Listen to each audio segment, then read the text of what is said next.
Hey, Sony folks, how you doing there? I got good news for you. Yeah? Now, I've made a lot of... Shut up, bird. I've made a lot of videos about how fragile shutter mechanisms are. Of course, I used to repair cameras for a really long time. I made interesting videos where I actually just slightly bring a match close to the shutter blade max and they immediately catch on fire. They actually burn really good, almost like they're soaked in kerosene. They're made out of Teflon-coated Kevlar, and they are insanely fragile. This is the reason also, too, why you should never, ever use canned air on your cameras, even if the shutter mech blades are out of the way.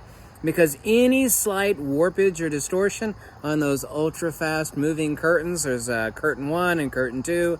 Each curtain, depending on the camera, is made up of 3 shutter blades. Some of them are 4, so total of either 6 or 8 shutter blades. Extremely fragile as they're moving at high speed, reciprocating at really, really high speeds. Yeah, they start to warp and deform. And if they get even a very minor warpage in them, then at high speed reciprocation, they deform. And replacing the shutter mech, depending on the camera, is a really involved process. You got to take the whole damn camera apart, essentially, and it's a $600 job. Most of that, of course, is labor.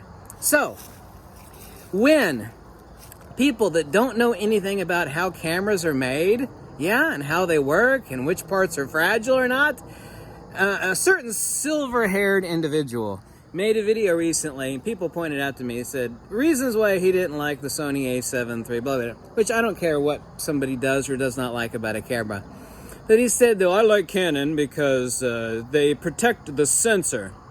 Well, there's only really 4 main components in any digital camera. There's the shutter mech, there's the sensor assembly, and then there's the main board. And the EVF. Right. The most fragile part of any digital camera, not my opinion, fact, is the shutter mech. Fujifilm and Sony, they have the shutter mech blades out of the way when you take that lens off for a reason, because a lot of people will actually blow in canned air in there, and if the shutter mech blades are downed, especially too on a mirrorless camera, they're so very close to the mount surface, it will cause warpage and it will destroy the shutter mech.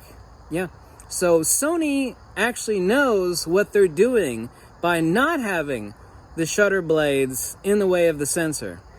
The only logical course that I could think that Canon does this is if you have the camera off and you have it sitting on a tripod and it's pointed at a sunset. A lot of people don't realize on mirrorless cameras that the sensor is exposed, like on Fujifilm and on Sony, you're actually damaging the sensor. Someone might point a camera at the setting sun and go off to do something in their car for a few minutes. Well, you're burning in, you're focusing in the powerful light of the sun on the sensor, potentially damaging it or destroying it. So that's actually a decent move from Canon's perspective, but the real danger comes in when people blow in air or the shutter mech blades are down, they accidentally gets touched.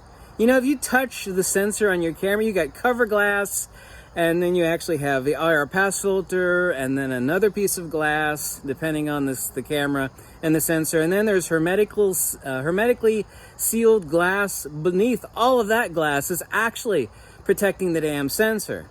So when these YouTubers say that I don't like the fact that Sony doesn't have the shutters down because it's not protecting the sensor.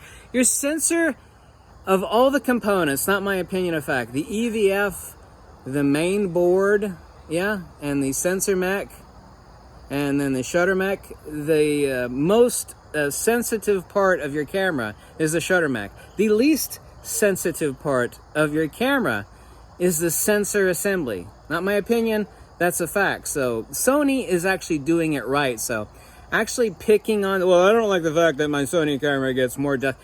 The guy with the white hair and the other guy that looks like he has a giant bird's nest sitting on top of his head, he says the same thing about Sony cameras. They don't like the fact that when you take the lens off the camera, the shutter mech blades are not protecting the sensor. Well, that's actually the way it should be. So Sony is doing the right thing by doing that. Fujifilm the GFX cameras and the X series cameras the exact same way. So that's the way it should be. Now, Canon does have a logical reason, as I have already pointed out to you, to actually have the shutter mech blades down in front of the sensor, but it's actually a bad idea. Ultimately, it's it's partially a good idea, but it's mostly a bad idea. But I mean, that's what Canon decides to do. I'm not going to pick on them for it, but Sony is not making a mistake by not having the shutter mech blades in front of the sensor. It's not, that's where your damage is going to occur. If you have a decent camera and you take care of it moderately or really good, the first thing that's going to fail on it is not the sensor. Yeah, the reason why the main board is going to fail on it is due to humidity incursion. Yeah, not direct invasive, but long-term pervasive humidity corrosion on the main board. The EVF, same thing, not an issue at all. It's a shutter mech that has to be protected. So these YouTubers have it backwards. It's not the sensor that needs to be protected. And there's a lot of ways you could destroy a sensor with a laser, or like I said, pointing it at a sunset and leaving it that way. Because DSLRs don't have that issue, but mirrorless cameras do have that issue. Anyway, yes, the YouTubers have it backwards. It's the shutter mech that needs to be protected, all things being equal, not the sensor. Yeah. Okay? Thanks.